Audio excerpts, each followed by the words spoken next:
Hey guys, Miata Man here.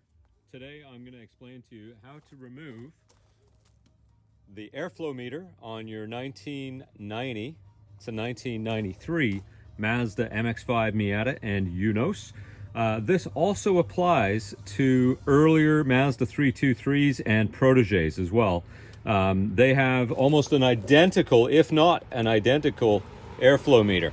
And the way it connects is the same. So what I want to explain to you is how to do it without ruining the inside of it.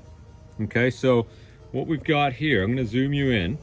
Where the electrical connector is, there's a Phillips screw here and here.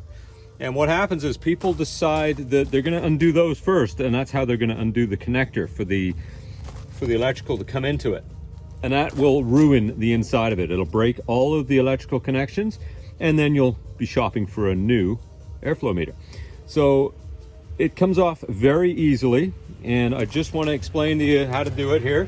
Take a little screwdriver like this one, and there's a little metal clip in here. Here's what I'm going to do. I'm going to hover you right in over top, like so. There you go. So you can see the metal clip. I'll show you the screws that you're not to touch. Okay, don't touch these, because you will wreck it if you do. Now, what we want to do here is get our little screwdriver. We want to put it in, and we want to spread this apart like that. See, I've got that one out. It's just sticking out to the side now. What I want to do is get the other one out that way as well.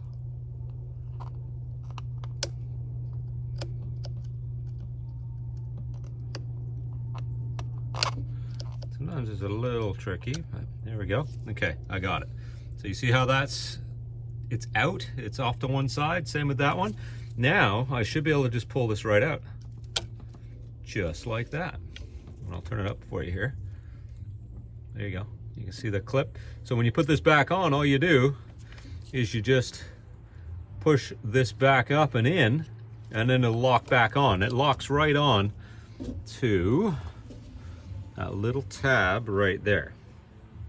That's all that little metal clip hooks onto. Now, that's how it's supposed to come off. So before you start, make sure you pop those clips and just gently pull this off. This stays on. This doesn't come off. Don't touch the screws, because there's all these little fine connections on the inside of this, and underneath here is like a little board, and they're soldered on there, or soldered on there, depending on what part of the country or what part of the world you're in. And if you pull this part out, you'll break those connections. So there you are. That's the important part to remember as far as the electrical connection goes that plugs onto the airflow meter. And then we've just got a couple of simple things to take off. And what we're going to do is get in here with a 10mm socket, or the other thing you can use is a Phillips number 3.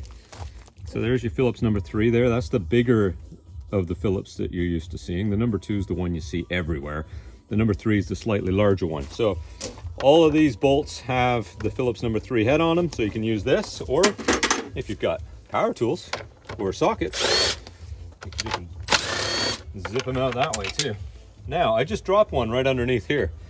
That's one of the hardest places to find and get things out of, is underneath there. So when you're taking these out, be careful, because they're gonna go missing. If you drop one, it's going straight underneath the airbox. So yeah, straight under the airbox where you can't see it, you can't get your hand in there, and you can't get it out. So I've just demonstrated what not to do. You know, that's what these guys look like. Okay. And sometimes there's one here too, but a lot of times it's not there, it's missing because somebody's dropped it or lost it, or it's just in a weird place and they decided not to put it in because it's not that necessary. So that's the one on this corner. And this is also a 10mm. We'll loosen that off. And there we go. Wiggle that off, and there we are. So your air filter is underneath here. That's what your airflow meter looks like. I'll zoom you out again here. There we go.